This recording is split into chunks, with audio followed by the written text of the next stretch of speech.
غلط ہے۔ ابو جہل جو ہے یہ کوئی جاہل آدمی نہیں تھا۔ جہالت اور چیز ہوتی ہے اور جاہلیت اور چیز ہے۔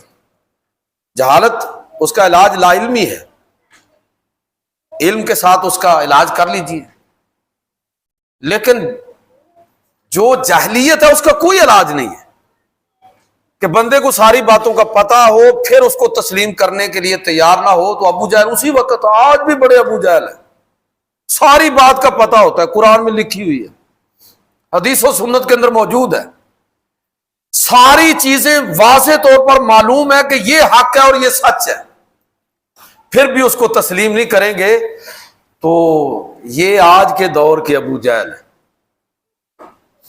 ابو جہل کون ہے؟ جو حق کو پہچاننے کے باوجود اس کو تسلیم کرنے سے انکار کر دے۔